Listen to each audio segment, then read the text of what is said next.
अस्सलाम वालेकुम नाजरीन, आप देख रहे हैं INN चैनल। मैं हूं शेख अहमद अली। इस न्यूज़ बुलेटिन में आइए नज़र डालते हैं दिन भर की बड़ी खबरों पर। तेलंगाना के चीफ मिनिस्टर रेवंत रेड्डी ने आज जुबली हिल्स में अपनी रिहाइशगाह पर महकमे सनत की कारकर्दगी का तफसीली जायज़ा लिया। इस इजलास में रियासती वजीर श्रीधर बाबू, हुकूमत के मुशीर वेम नरेंद्र रेड्डी और दीगर आला ओहदेदार शरीक हुए। इजलास में पहले साल के दौरान रियासत को हासिल होने वाली सरमायाकारी और उनकी पेशरफ्त पर बातचीत की गई। ओहदेदारों ने चीफ मिनिस्टर के हालिया दौरे डावास के दौरान हासिल किए गए मंसूबों पर ताज़ा तरीन मालूमात फराहम की और उनके निफाज को तेज़ करने के मंसूबे पेश किए। मज़ीद सरमायाकारी को राग़िब करने और रियासत भर में सनती मंसूबों के कामयाब निफाज की हिकमत अमलियों पर भी गौर किया गया। चीफ मिनिस्टर ने तेलंगाना की मजबूत सनती पॉलिसी से फ़ायदा उठाकर रियासत की मईशत को मजबूत करने और रोज़गार के मौक़े पैदा करने की अहमियत पर जोर दिया। डिप्टी चीफ मिनिस्टर मल्लू भट्टी विक्रमार्का ने कहा कि रेवेन्यू रिकॉर्ड के मुताबिक किसानों को रैतू भरोसा स्कीम के तहत माली इमदाद फराहम की जाएगी। संक्रांति के मौके पर रियासत की आवाम को मुबारकबाद पेश करते हुए तेलंगाना की तश्कील के बाद इस साल की संक्रांति त्यौहार को उन्होंने तारीखी करार दिया और कहा कि एक अहम त्यौहार के तौर पर याद रखा जाएगा। डिप्टी चीफ मिनिस्टर भट्टी विक्रमार्का ने कहा कि रियासती हुकूमत ने 4 नई फलाही स्कीमों का आगाज़ किया है, जिनमें रैतू भरोसा, इंद्रम्मा आत्मा भरोसा, इंद्रम्मा मक्का इंग्लू और नए राशन कार्ड की मंजूरी शामिल है। इन स्कीमों पर तकरीबन 40 से 45 हज़ार करोड़ रुपए खर्च किए जाएंगे। डिप्टी चीफ मिनिस्टर ने कहा कि इंद्रम्मा मकानात की तामीर पर 22,500 करोड़ रुपए, इंद्रम्मा आत्मिया भरोसा स्कीम पर 2,000 करोड़ रुपए और रैतू भरोसा स्कीम पर 19,000 करोड़ रुपए खर्च किए जाएंगे। ఈసారి చాలా స్పష్టంగా వీటన్నిటికీ గ్రామ సభలు పెట్టి, సరే గ్రామ సభలు పెట్టేటప్పటికే మీరు స్పీడ్ వర్క్ చేసుకోవాలి. ఆ స్పీడ్ వర్క్ చేసుకోవడం కోసమే మీరు కొన్ని డేట్స్ ముందే జిల్లా కలెక్టర్ గారు వివరించారు. ఆ స్పీడ్ వర్క్ చేసేటప్పుడు లబ్ధిదారులందరినీ ఆ గ్రామాల్లో మీరు మినిమం స్పీడ్ వర్క్ చేసేటప్పుడు గ్రామాల్లో తిరిగేటప్పుడు మీరు ఎవరెవరైతే అధికారులు కమిటీలు వేసి పంపిస్తారో స్పీడ్ వర్క్ చేయడానికి ఆల్రెడీ ఇప్పటికే రాష్ట్ర ప్రభుత్వం ఈ పథకాలన్నింటినీ అమలు చేయడం కోసం స్పష్టంగా ఇచ్చినటువంటి జియో ప్రకారం జరుగుతున్నాయా లేదో చూడటం కోసం ఆ గ్రామాల్లో ఇందిరమ్మ కమిటీలు కూడా ఇచ్చారు. మీ అధికారులతో పాటు ఇందిరమ్మ కమిటీలు కూడా ఊరంతా తిరగాల్సింది, వాళ్ళని కూడా ఇన్వాల్వ్ చేసుకుని వెళ్ళాలి. ఫైనల్ గా మీ లిస్ట్ యాజ్ పర్ జియో ప్రకారం ఫైనల్ అయిన తర్వాత సరే 3 రోజులు గ్రామ సభలు పెడతా అంటున్నారు. 3 రోజులు గ్రామ సభలో మనం గతంలో క్యాస్ట్ సెన్సస్ సర్వే చేశాం. ఓ మండలాన్ని 3 బ్లాకులుగా చేసి మండలంలో ఉన్నటువంటి అధికారులందరినీ కూడా 3 టీములుగా వేసి ఆ 3 టీంలు ఒక మండలంలో 30 గ్రామాలు ఉంటే ఒక రోజు 10 గ్రామాలు, ఇంకో రోజు 10 గ్రామాలు, ఇంకో రోజు 10 గ్రామాలు, 3 రోజుల్లో 3 గ్రామాలు అయిపోయింది. అంతా అయిపోయిన తర్వాత ఆ 3 గ్రామాలు గ్రామ సభల్లో కూడా అధికారికంగా మీరు డయాస్ ఏర్పాటు చేయాలి, మైక్ పెట్టాలి. ఆ మైక్తో పాటు మీరు ఎవరైతే అధికారులు వేశారో వాళ్ళతో పాటు ఆ గ్రామంలో ఉన్న అయితే ఇందిరమ్మ కమిటీలు కూడా డయాస్ మీద ఉంటారు. క్లియర్? అట్లాగే స్పష్టంగా మీరు ట్రాన్స్పరెంట్ గా ప్రకటిస్తారు. సరే ఆ ప్రకటన तेलंगाना के करीमनगर कलेक्ट्रेट के कॉन्फ्रेंस हॉल में मुनक़िदा जायज़ा इजलास में अरकान असम्बली के एक दूसरे को धक्के देने के वाक़े और हंगामा आराई के सिलसिले में हुजराबाद के MLA पी कौशिक रेड्डी के खिलाफ 3 मुकदमा दर्ज किए गए हैं। दोनों MLA कौशिक रेड्डी और डॉक्टर संजय कुमार ने मीटिंग में कांग्रेस पार्टी से इन्हिराफ पर एक दूसरे के साथ झगड़ा किया था।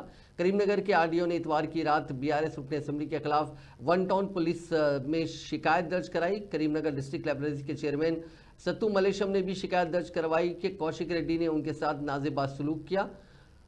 इस पूरे मामले को लेकर आज पुलिस ने कौशिक रेड्डी को हैदराबाद में उनकी रिहाइशगाह से गिरफ्तार करते हुए करीमनगर मुंतकिल किया।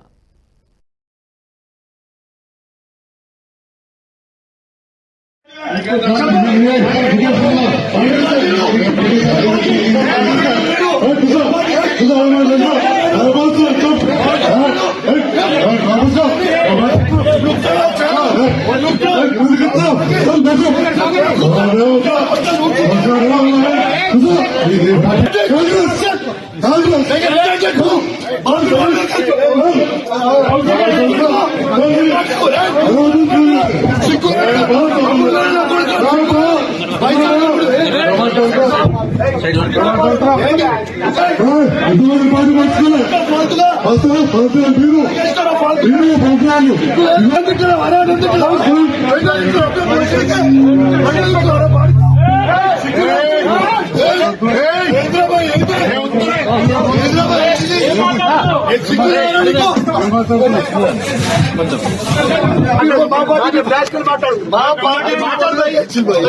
జైతల్ మాట్లాడు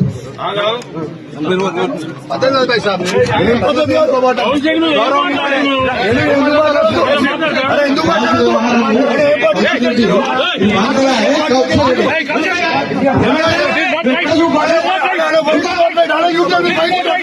You can be vice president.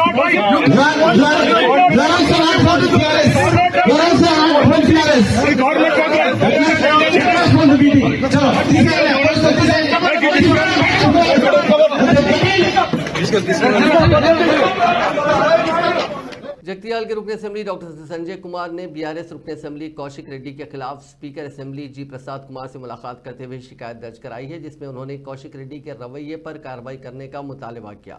ये शिकायत करीमनगर कलेक्ट्रेट में इतवार को होने वाले एक इजलास के दौरान पेश आने वाले वाक़े पर की गई, जिसमें बीआरएस रुकन असेंबली कौशिक रेड्डी ने संजय कुमार के साथ बदतमीजी की और उनके साथ गाली गलौज करते हुए उन पर हाथ उठाया था।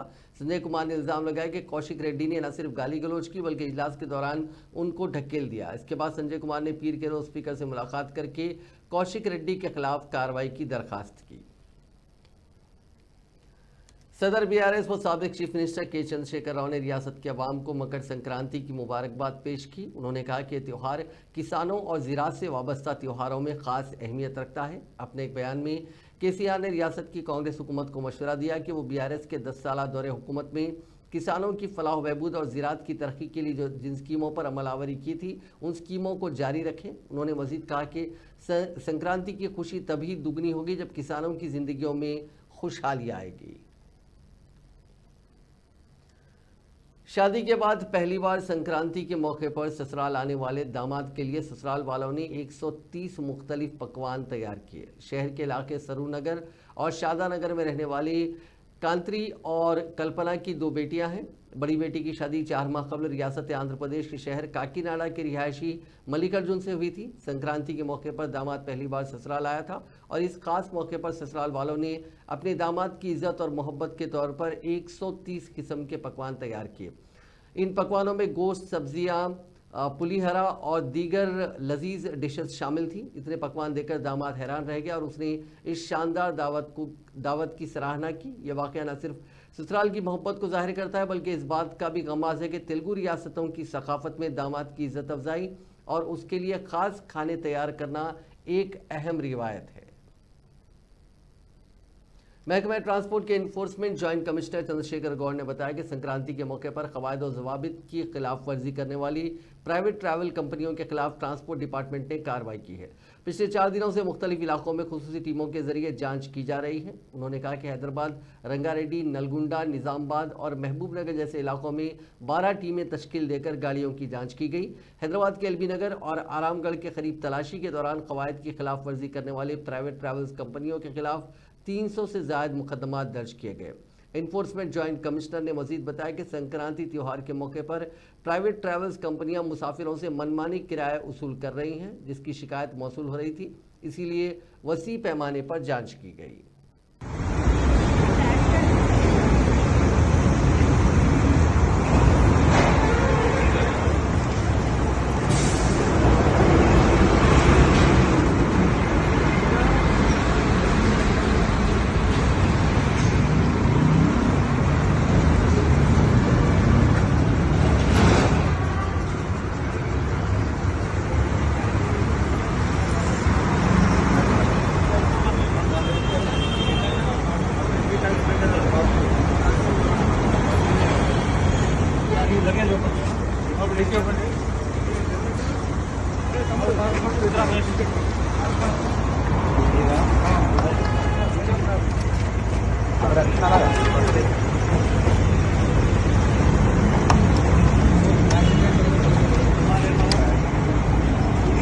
लगे अरे बाबू एक बाबू दुसरा का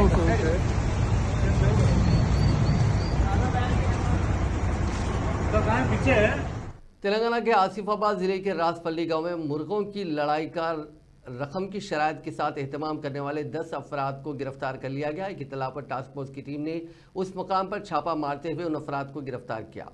पुलिस ने उनके पास से 3020 रुपये नकद, 6 मोटरसाइकिलें, 10 मोबाइल फ़ोन और 4 मुर्गे जब्त किए। मुलजिमीन को मजीद कार्रवाई के लिए इसगांव पुलिस के हवाले कर दिया गया। खम्मम पुलिस ने संक्रांति के दौरान मुर्गों की लड़ाइयों को रोकने के लिए ड्रोन कैमरों का इस्तेमाल शुरू कर दिया है। पुलिस के मुताबिक जिले के सरहदी इलाकों में टास्क फोर्स टीमें तैनात की गई हैं और 3 ड्रोन कैमरे इस्तेमाल किए जा रहे हैं। खम्मम पुलिस का कहना है कि उन्होंने डिवीजन, मंडल और गांव की सतह पर टीमें तश्कील दी हैं और मुर्गों की लड़ाई को रोकने के लिए एक जामे मंसूबा बनाया है। खम्मम कमिश्नरेट के हुदूद में अगर कहीं भी मुर्गों की लड़ाई या जुआ खेलने की इत्तला मिले तो फौरी कार्रवाई करने की हिदायत दी है। तेलंगाना के आदिलाबाद टाउन में वाइल्ड लाइफ फोटोग्राफर ने नेरिडीगुंडा तांडा के जंगलात में परिंदों की तस्वीरें लेते हुए एक किंगफिशर को बचाया जो चीनी मांझे में फंस गया था। वाइल्ड लाइफ फोटोग्राफर कृष्णा ने दावा किया कि उसने किंगफिशर को उस वक्त देखा जब वो संक्रांति त्यौहार के दौरान पतंग उड़ाने के लिए इस्तेमाल होने वाले खतरनाक मांझे में फंसकर जमीन पर तड़प रहा था। उन्होंने बताया कि परिंदे के परों के गिर्द लिपटे धागे को निकालने के बाद उसे हवा में छोड़ दिया गया। इस फोटोग्राफर ने इससे कबल भी एक धब्बेदार बतख और एक उकाब को बचाया था जो जिले के मुख्तलिफ इलाकों में आबपाशी के तालाबों में मछली के जालों के नायलॉन धागों में फंस गए थे। उन्होंने इन परिंदों का इलाज वेटनरी डॉक्टरों की मदद से करवाया और बाद में उन्हें जंगल में छोड़ दिया। हैदराबाद टास्क फोर्स ने मकामी पुलिस के साथ मिलकर पिछले 4 महीनों में चीनी मांझा फरोख्त करने वालों के खिलाफ 107 मुकदमा दर्ज किए हैं। ये बात टास्क फोर्स डीसीपी सुनिंद्रा ने बताई। पीर के दिन एडिशनल डीसीपी श्रीनिवास ने एक प्रेस कॉन्फ्रेंस में अक्टूबर 2023 से 13 जनवरी 2024 अक्टूबर 2024 से 13 जनवरी 2025 के दरमियान की गई कार्रवाइयों की तफसीलात पेश की। चीनी मांझा जो मस्नूई नायलॉन से बना और शीशे की तह से लैस होता है, इंसानों, जानवरों और परिंदों के लिए संगीन खतरा है, इसीलिए उसके इस्तेमाल पर पाबंदी आयद की गई है। लेकिन कुछ ताजिर इसे गैर कानूनी तौर पर दरामद और फरोख्त कर रहे हैं। शहर के 7 जोन्स में मजबूत छापों के दौरान 148 अफराद को गिरफ्तार किया गया और 7334 चीनी मांझे की चरखियों को जब्त किया गया जिनकी मालियत 90 लाख रुपए है। आप लोगों को शुक्रिया अदा कर रहा हूँ हमारा प्रेस मीट को आने के बजाय। ये जो है संक्रांति फेस्टिवल आपको मालूम है, ये ईद है। ये ईद में काइट्स फ्लाइंग करने का बहुत शौकीन से बच्चे करते हैं। इस सिलसिले में जो पहले ये चाइनीज मांझा जो है ये बायोडिग्रेडेबल मटेरियल नहीं रहता उसमें, वो चाइनीज मांझा को लोग मार्केट में बहुत अवेलेबल रहता था, इसको बैन कर दिए। इसको बैन करने के बाद हम लोग हमारा कमिश्नर साहब के इंस्ट्रक्शंस के मुताबिक एडवांस हमारे को इंस्ट्रक्शंस दिया गया है। ये फेस्टिवल से पहले इसको कंप्लीट एराडिकेट करना है। हैदराबाद में ये मिलना नहीं चाहिए बोल के हमारा साहब जो इंस्ट्रक्शन दिए वो इंस्ट्रक्शंस के मुताबिक हमारे सारे टास्क फोर्स टीम्स 7 टीम्स हम मिलके तकरीबन 120 केसेस हम लोग बुक करें और 140 लोगों को हम गिरफ्तार करें इसमें।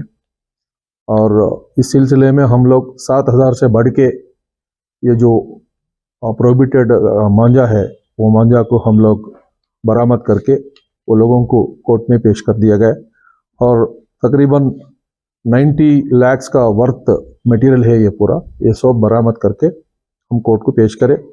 और ये आने वाले 2 दिन में हमारा अपील है पब्लिक से और बच्चों से जो काइट फ्लाइंग करते हैं, ये जो चाइना मांझा और कहीं भी मिले करे तो हमारे को इंटीमेशन दे, उसको एनकरेज नहीं करे। बच्चों को फैमिली वो पेरेंट्स जो है बच्चों का काइट फ्लाई करने के लिए जो आप लोगों को शुक्रिया अदा कर रहा हूँ हमारा प्रेस मीट को आने के बजाय। रियासती वजीर पोंगलेटी श्रीनिवास रेड्डी हादसे में महफूज रहे क्योंकि जिले खम्मम जाने के दौरान उनकी कार का टायर फट पड़ा। इस वाक़े के साथ ही चौकस कार ड्राइवर कार को काबू में लाने में कामयाब रहा। यह वाक़या उस वक्त पेश आया जब वजीर मौसूफ जिले वरंगल से जिले खम्मम वापस हो रहे थे। हादसे में श्रीनिवास रेड्डी के महफूज रहने पर उनके साथ मौजूद सिक्योरिटी अहदेदारों ने राहत की सांस ली। MLA टी वेंकटराव और दीगर भी उस कार में सवार थे। साबिक रुकने पार्लियामेंट M जगन्नाथम की मौत पर तेलंगाना के वजीर ट्रांसपोर्ट पूनम प्रभाकर ने उनको भरपूर खिराज पेश किया। उन्होंने अपने बयान में कहा कि उन्हें 15वीं लोकसभा में जगन्नाथम के साथ काम करने का एजाज़ हासिल हुआ। उन्होंने कहा कि जगन्नाथम ने तेलंगाना तहरीक में सरगर्मी से हिस्सा लिया था और तेलंगाना तहरीक के दौरान ही उनको दिल का दौरा पड़ा था। पूनम प्रभाकर ने जगन्नाथम के गमज़दा अरकान ख़ानदान से ताज़ियत का इजहार किया। दूसरी जानिब आज पूरे सरकारी एजाज के साथ जगन्नाथम की आखिरी रसूमात अंजाम दी गई। సీనియర్ నాయకుడు మాజీ పార్లమెంటు సభ్యుడు మందా జగన్నాథం గారి మృతి పట్ల తీవ్ర సంతాపాన్ని ప్రగాఢ సానుభూతిని వ్యక్తం చేస్తా ఉన్నాను. 15వ లోక్సభలో సహకార పార్లమెంటు సభ్యుడిగా తెలంగాణ సాధనలో ముందుండి పోరాడి ఒక నాయకుడు. ఆ రోజు ప్రణబ్ ముఖర్జీ గారు తెలంగాణ అంశంలో మాతో జరిగిన ఘర్షణలో గుండెపోటు వచ్చిన తెలంగాణ నినాదాన్ని వదిలిపెట్టలే. తెలంగాణ కోసం పార్లమెంటు తంతెల మీద 48 గంటలు పండాలంటే పండిన వ్యక్తి, వయసున్న డాక్టర్ అయినా తెలంగాణ ఆకాంక్షను వెలుగుచ్చిన వ్యక్తి మందా జగన్నాథం గారి మృతి పట్ల తీవ్ర సంతాపాన్ని, వారి సాన్నిధ్యాన్ని సందర్భంగా నెమరు వేసుకుంటూ వారి ఆత్మకు శాంతి చేకూరాలని వారి కుటుంబ సభ్యులందరూ కూడా ప్రగాఢ सीनियर नायक साबिक वजीर टी हरीश राव ने मुतालबा किया कि इंद्रम्मा आत्मीय भरोसा स्कीम को तेलंगाना के तमाम ज़रूरी मजदूरों तक बढ़ाया जाए जैसे कि इंतखाबात के दौरान वादा किया गया था। संगारेड्डी जिले में एक प्रेस कॉन्फ्रेंस से खिताब करते हुए उन्होंने खबरदार किया कि अगर स्कीम के फवायद मुनसिफाना तौर पर तकसीम न किए गए तो दही मजदूर एहतजाज कर सकते हैं। రైతు ప్రభుత్వంగా చెప్పుకునే కాంగ్రెస్ ప్రభుత్వం రైతులను కూడి ఎడమలుగా దగా చేస్తూ వస్తూ ఉంది. అడుగడుగునా రైతులను దగా చేస్తుంది కాంగ్రెస్ ప్రభుత్వం. రైతుల విషయంలో కాంగ్రెస్ పార్టీ మాటలు కోటలు దాటుతా ఉన్నాయి. ఈ ప్రభుత్వం యొక్క చేతలు మాత్రం గడప దాటడం లేదు. మీరందరూ కూడా సాక్ష్యం. రైతు రుణమాఫీకి సంబంధించి మహబూబ్ నగర్ జిల్లాలో 2 నెలల కింద ముఖ్యమంత్రి గారు 2750 కోట్ల రూపాయల రుణమాఫీ డబ్బులు విడుదల చేశాను అని చెక్ కూడా ఇచ్చిండు. 2 నెలల కింద ఇచ్చాడు. మరి 2 నెలల కింద చెక్ ఇస్తే ఇవాళకైతే సంగారెడ్డికి చేరలేదు. నేను ఈ ప్రెస్ మీట్ మాట్లాడడానికి ముందు సంగారెడ్డి రైతులతో మాట్లాడినా, మెదక్ జిల్లా రైతులతో మాట్లాడినా, సిద్దిపేట జిల్లా రైతులతో మాట్లాడినా ఎక్కడ 1 రూపాయి అయితే రైతులకు డబ్బు పడలేదు. ముఖ్యమంత్రి ఇచ్చిన చెక్కుకే గంత పతార లేకపోతే అసలు ఏమైనా గౌరవం ఉంటుందా ఈ ప్రభుత్వానికి? నవంబర్ 30 నాడు చెక్ ఇచ్చాడు. నవంబర్ 30 నాడు ముఖ్యమంత్రి 2750 కోట్లు రైతులకు విడుదల చేస్తున్నాడు ముఖ్యమంత్రి చెక్ ఇస్తాడు. ఈ రోజుకు రైతుల అకౌంట్లలో రుణమాఫీ డబ్బులు పడవు. అంటే నువ్వు డమ్మీ చెక్ ఇచ్చినావా? అంటే ఎన్నికల ముందు ఏదైతే హామీలు డమ్మీ హామీలు ఇచ్చినావో ముఖ్యమంత్రి అయినాక కూడా డమ్మీ చెక్కులు ఇస్తున్నారా ముఖ్యమంత్రి గారు? మీరు ఎక్కడ పోయినాయి డబ్బులు? మరి గాల్లే ఉన్నాయా? నువ్వు ఇచ్చిన చెక్కు ఎందుకు పాస్ అయితలేదు? అయితే డమ్మీ చెక్ ఇవ్వాలి, లేకపోతే రైతుల్ని ప్రజల్ని మోసం చేయాలి. ఏంది దీని మీద స్పష్టత అడుగుతా ఉన్నా నేను. I demand the government. మీరు 2750 కోట్లు అటు ఇచ్చినామన్నారు. ఈ రోజు వరకు ఎందుకు రైతుల అకౌంట్ లో డబ్బులు పడలేదు? ఎవరన్నా ఒకవేళ అధికారులు हैदराबाद के इलाके नामपल्ली में मेट्रो स्टेशन के पास तामीर होने वाली 15 मंजिला automated multi level parking complex आइंदा माह आवाम के लिए दस्तयाब रहेगी। इस पार्किंग कॉम्प्लेक्स से जल्द ही गाड़ी मालिकीन को पार्किंग के मसाइल से निजात मिलने वाली है। पार्किंग कॉम्प्लेक्स जदीद जर्मन टेक्नोलॉजी से बनाई जा रही है, जो मुल्क में अपनी नौयत की पहली पार्किंग कॉम्प्लेक्स बताई जा रही है। जदीद तरीन मल्टी लेवल पार्किंग कॉम्प्लेक्स की तामीर आखिरी मराहिल में है और फरवरी के अंदर ये आवाम के लिए दस्तयाब होगा। तवक्को है कि फरवरी के पहले हफ्ते तक तमाम काम मुकम्मल हो जाएंगे। इस पार्किंग कॉम्प्लेक्स का इफ्तिताह चीफ मिनिस्टर रेवंत रेड्डी करेंगे और इससे कबल तजुर्बाती तौर पर इसमें कारों और मोटर बाइक्स को रखा जाएगा। बताया जाता है कि मल्टी लेवल पार्किंग कॉम्प्लेक्स जो जर्मनी की असली टेक्नोलॉजी से तामीर की जा रही है, इससे पार्किंग कॉम्प्लेक्स नामपल्ली में 2 व्हीलर और 4 व्हीलर पार्किंग के मसाइल को ख़त्म कर देगा। सीनियर सहाफ़ी अनिल कुमार इतवार की रात दिल का दौरा पड़ने से इंतकाल कर गए। वो 55 बरस के थे। ये वाक़या उस वक्त पेश आया जब वो कर्नाटक के गोकर्णा श्री मृदेश्वर मंदिर में पूजा के बाद हैदराबाद वापस आ रहे थे। सीने में दर्द की शिकायत के बाद वो बेहोश हो गए और उनके अहले खाना उन्हें भटकल के एक अस्पताल ले गए। तिब्बी इमदाद के बावजूद वो अस्पताल में दम तोड़ गए।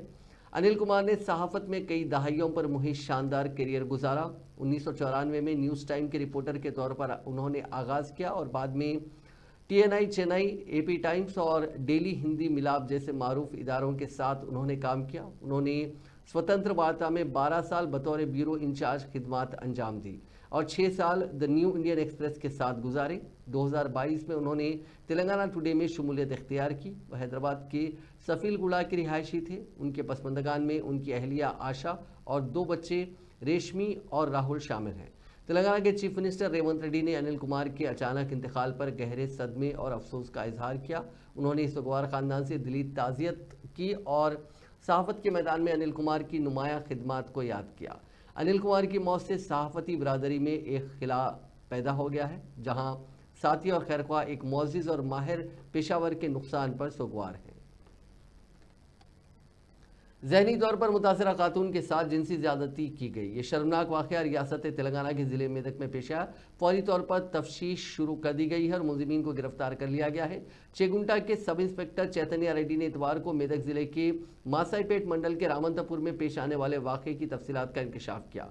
उन्होंने बताया कि इस महीने की 8 तारीख की सुबह 30 साला खातून जो ज़हनी तौर पर मुतासिर है, रामंतपुर मौजू के करीब नेशनल हाईवे 44 के किनारे खड़ी थी। इस असना में तुपरान के सैयद अफरोज़, चेगुंटा का बसवराज और बिहार का MD सोहेल एक वैन में मुर्गियों का लोड ले जा रहे थे। उसकी तन्हाई का फ़ायदा उठाते हुए तीनों ने नौजवान खातून को ज़बरदस्ती सुनसान इलाके में ले गए और उसके साथ इज्तिमाई तौर पर जिनसी ज़्यादती की और फिर फ़रार हो गए।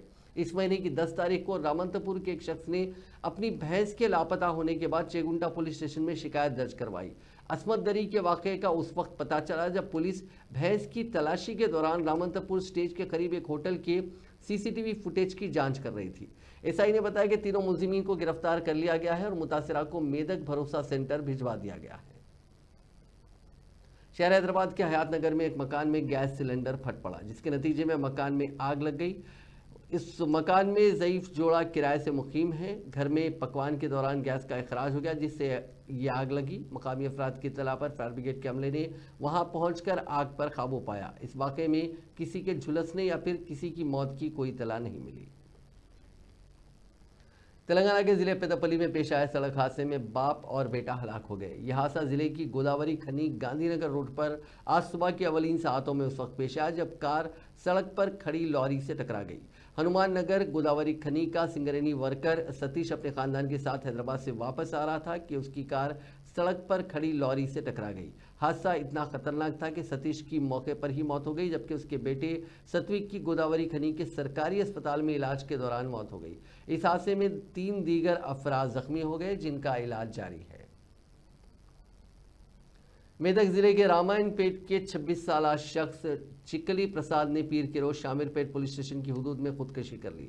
पुलिस के मुताबिक प्रसाद, जो अपने खानदान के साथ रोजगार के लिए तुमकुंटा मुंतकिल हुए थे, इलाके में HP पेट्रोल पंप पर काम करते थे।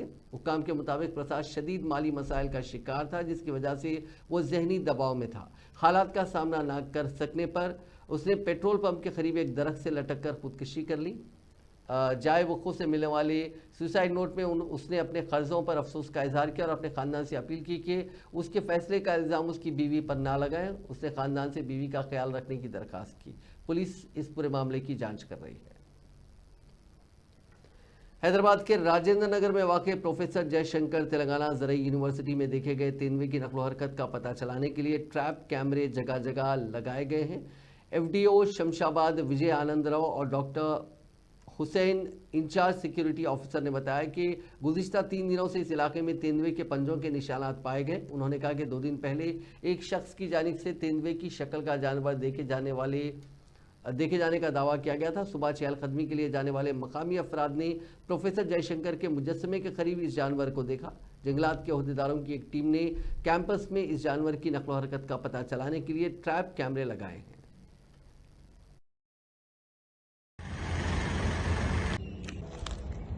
కొన్ని రోజులుగా రాజన్ నగర్ వ్యవసాయ విశ్వవిద్యాలయము పక్కన ఉన్నటువంటి పరిశోధనా స్థానాల లోపల तेलंगाना के जिले जगतियाल में एक साथ 5 दुकानात में चोरी की वारदात पेश आई। नए बस स्टैंड के हुदूद में एक साथ इन दुकानात में नगद रकम की चोरी की गई। चोरों ने वहां एक शख्स पर हमला भी किया और मसरूका रकम के साथ फरार हो गए।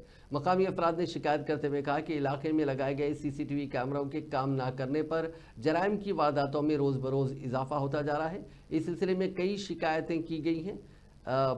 पुलिस ने वहां पहुंचकर वारदात के मकाम का मायना किया और इस सिलसिले में एक मामला दर्ज करके जांच शुरू कर दी। पीर के रोज सिरोमला में 2 अलग अलग वाक़यात पेश आए, लेकिन फौरी इक़दाम की वजह से बड़े हादसात टल गए। पहले वाक़े में अक़ीदतमंदों को ले जाने वाली एक बस बारीनी के करीब दूसरे घाट रोड पर बेकाबू हो गई और सिक्योरिटी बैरियर से टकरा गई। बैरियर के मजबूत होने की वजह से बस वादी में गिरने से बच गई, जिससे एक बड़ा हादसा टल गया। बस में मौजूद लोग मामूली जख्मी हुए, लेकिन बस के सड़क पर रुकने से ट्रैफिक जाम हो गया। एक और वाक़े में टोकन नंबर 47 पर आग लग गई, जहां कंप्यूटर के एक यूपीएस में आग लगी थी। फायर ब्रिगेड ने जल्दी पहुंचकर आग पर काबू पाया, जिससे किसी को कोई नुकसान नहीं हुआ। अमेरिका के कैलिफोर्निया रियासत में लगी आग से 24 लोगों की मौत हो चुकी है। मरने वालों में एक ऑस्ट्रेलियाई टीवी एक्टर रोरी साइक्स भी शामिल है। पिछले 7 दिनों से लगी आग पर अब तक काबू नहीं पाया जा सका। ईटन और पैलिसेडर्स में 16 लोगों के लापता होने की खबर है। लॉस एंजलिस में इतवार को हवा की रफ्तार में थोड़ी कमी आई, इसके चलते फायर फाइटर्स को आग पर काबू पाने में मदद मिली। हालांकि देर रात तक तेज़ हवाओं के लौटने की वार्निंग जारी की गई थी। इसके चलते लॉस एंजलिस के 2 जंगलों में लगी आग को तेज़ी से बुझाने की कोशिश चल रही है। आग का दायरा 40,000 एकड़ ज़मीन तक पहुंच गया है। काउंटी के सभी लोगों को एडवांस वार्निंग दी गई है कि उन्हें कभी भी घर खाली करने के लिए कहा जा सकता है। वज़ीर आज़म नरेंद्र मोदी ने पीर के रोज़ जम्मू कश्मीर के गंदरबल में जेडमोर टनल का इफ्तिताह अंजाम दिया। श्रीनगर लेह हाईवे NH1 पर बनी 6.4 किलोमीटर लंबी डबल लेन टनल श्रीनगर को सोनमार्ग से जोड़ेगी। टनल बनने से लोगों को ऑल वेदर कनेक्टिविटी मिलेगी। टनल का इनॉग्रेशन करते हुए वज़ीर आज़म मोदी ने कहा कि जम्मू कश्मीर की लद्दाख की एक और बहुत पुरानी डिमांड आज पूरी हुई है। आप पक्का मानिए कि मोदी जो वादा करता है उसे निभाता है। इसी सिलसिले में रियासत के वज़ीर आला उमर अब्दुल्ला ने कहा कि उम्मीद है कि जम्मू कश्मीर के स्टेटहुड का वादा भी पूरा होगा।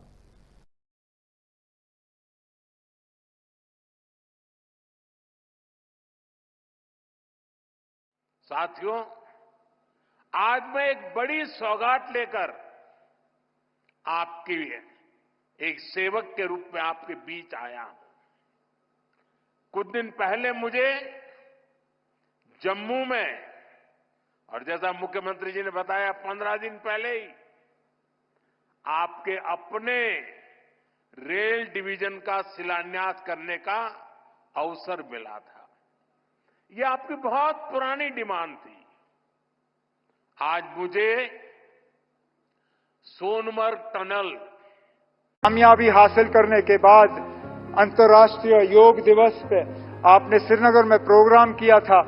उस प्रोग्राम के दौरान आपने कुछ बातें लोगों से की और उन बातों के बुनियाद पे लोग जो हैं वो आपकी बातों पे और ज्यादा यकीन करना शुरू कर गए हैं। आपने 3 बहुत अहम बातें अपनी तकरीर में उस दौरान की। आपने कहा कि दिल की दूरी और दिल्ली से दूरी, इन दोनों चीजों को मिटाने पे आप लगे हुए हैं और वाकई आपके काम से ये साबित होता है। 15 दिन के अंदर अंदर जम्मू कश्मीर को लेके ये आपका दूसरा प्रोग्राम है। इससे पहले जम्मू को रेल डिवीजन से आपने नवाजा और उस प्रोग्राम में आपने शिरकत की और आज खुद आप सोनमर्ग आए हैं इस टनल का इफ्तिताह करने के लिए। ऐसे प्रोजेक्टों से न सिर्फ दिल की दूरी बल्कि दिल्ली से दूरी जो है वो कम हो जाती है। उस दौरान आपने जम्मू कश्मीर के आवाम से कहा था कि बहुत जल्द इलेक्शन होंगे, इंतखाबात होंगे और लोगों को अपने वोट के जरिए अपनी हुकूमत चुनने का मौका मिलेगा।